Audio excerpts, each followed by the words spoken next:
Je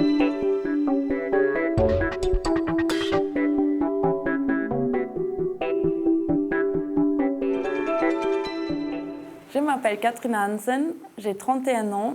Je suis médecin radiologue aux hôpitaux universitaires de Genève depuis 3 ans. Le médecin radiologue cherche comme un enquêteur sur des images en noir et blanc des pathologies.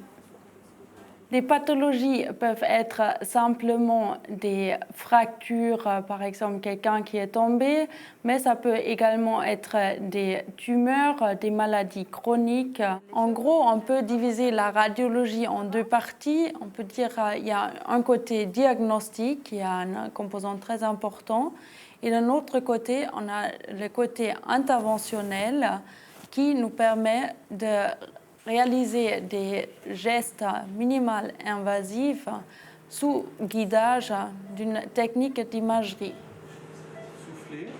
Par exemple, dans ce cas, nous avons une lésion du rein qu'on a visualisée sur un CT scan et aujourd'hui, on prend le patient pour faire une biopsie de la lésion. L'échographie est un examen de choix pour réaliser des ponctions du rein parce que le rein il bouge énormément avec la respiration du patient. Ça nous permet de bien viser la lésion et avec l'aide du patient. Gardez l'air, ne bougez pas, ne respirez pas. On peut ponctionner la lésion qui nous intéresse.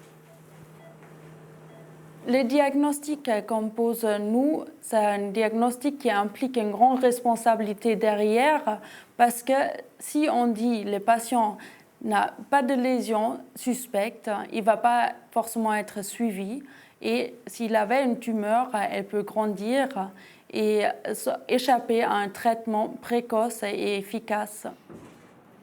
L'échange multidisciplinaire permet de trouver la technique de traitement qui est la meilleure pour chaque malade et qui donne aussi une certaine sécurité parce que le cas est revu par plusieurs intervenants qui sont bien spécialisés dans le domaine. L'évolution technique en radiologie, c'est très rapide, donc il faut se former en continu pour rester à jour et pour pouvoir bénéficier de nouvelles technologies.